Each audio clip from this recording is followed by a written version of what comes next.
जो छात्र बचपन से ही सपना देखता है कि मुझे डॉक्टर बनना है, इंजीनियर बनना है, आईपीएस बनना है, डॉक्टर का बनने के लिए परीक्षा देता है, उस परीक्षा को चंद पैसों के लिए ये लोग लीक कराते हैं, उस पेपर को बेचते हैं, अपने जो सगे संबंधी उनको डॉक्टर बनाने के प्रयास में है। तो कहीं बड़े स्तर के पेपर को लीक करना ये काफ़ी शर्म की बात है, वो भी हमारे देश में।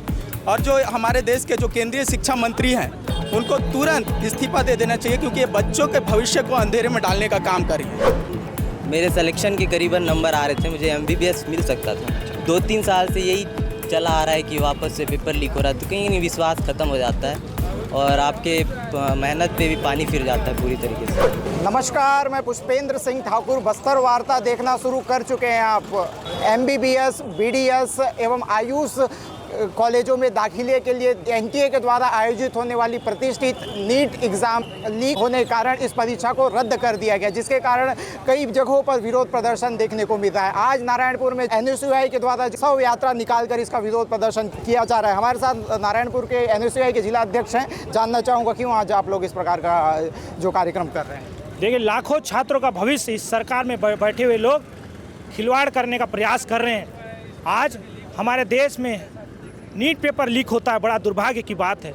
जो छात्र बचपन से ही सपना देखता है कि मुझे डॉक्टर बनना है, इंजीनियर बनना है, आईपीएस बनना है, डॉक्टर का बनने के लिए परीक्षा देता है, उस परीक्षा को चंद पैसों के लिए ये लोग लीक कराते हैं, उस पेपर को बेचते हैं, अपने जो सगे संबंधी उनको डॉक्टर बनाने के प्रयास में है। तो कहीं ना कहीं लीक का मामला सामने आया और नीट परीक्षा को रद्द किया गया, जिसमें हमारे जो बच्चे थे, जो सालों से मेहनत कर रहे थे, उनका सपना टूटा है। कहीं ना कहीं उनके सपनों के साथ खिलवाड़ करने का प्रयास मोदी सरकार और धर्मेंद्र प्रधान की सरकार कर रही है, जिसके विरोध में हम लोग आज धर्मेंद्र प्रधान का शव यात्रा निकाल के एक विरोध प्रदर्शन किए हैं और एनटीए को बंद करने की मांग करते हैं। और भी कई सारे लोग हैं, इनसे जानेंगे। चूँकि ये नारायणपुर का क्षेत्र है, यहाँ पर जो विद्यार्थी हैं इस परीक्षा के लिए रद्द होने से किस प्रकार से प्रभावित हुए हैं?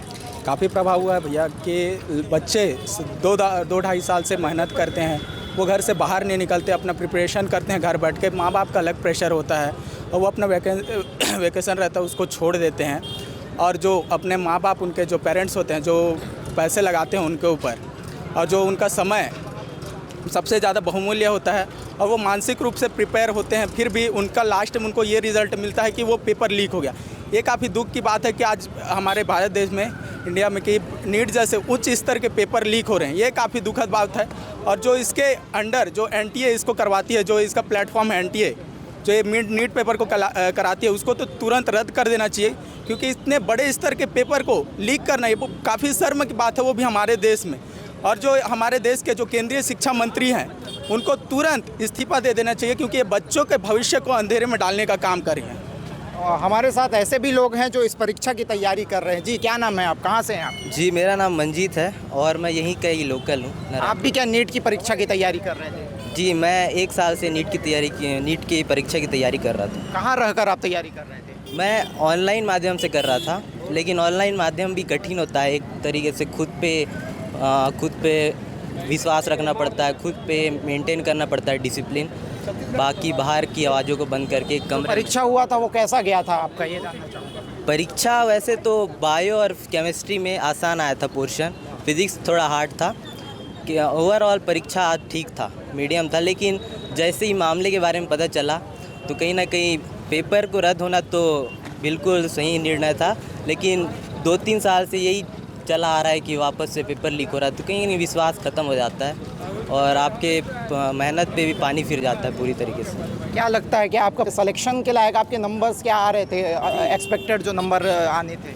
हाँ, अगर मैं एसटी से हूँ तो मेरे सिलेक्शन के करीबन नंबर आ रहे थे, मुझे एमबीबीएस मिल सकता था। अच्छा, तो किस प्रकार का मनोबल आप लोगों का जो मोरल डाउन होता है इस प्रकार, चूँकि आप बता रहे हैं कि आपका एक्सपेक्टेड आपको सीट मिल सकता था और अब आपको फिर से परीक्षा की तैयारी करनी पड़ रही है, तो कितना परेशानी होता है आप लोगों को? देखिए, नंबर एग्ज़ाम का पैटर्न भी सेम था, सिंपल था, एग्ज़ाम भी आसानी आया था मेरे हिसाब से।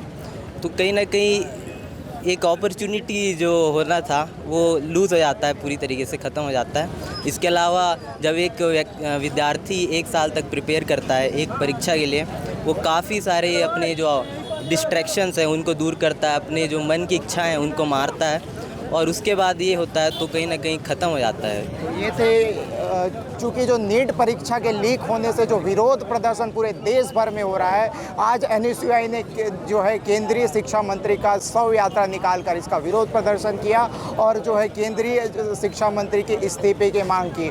और यहाँ पर जो नीट अभ्यर्थी जो परीक्षा की तैयारी कर रहे थे, उनमें कहीं ना कहीं जो उनका मनोबल है वो कहीं ना कहीं डाउन हुआ इसके रद्द होने से। पुष्पेंद्र सिंह ठाकुर, बस्तर वार्ता, नारायणपुर।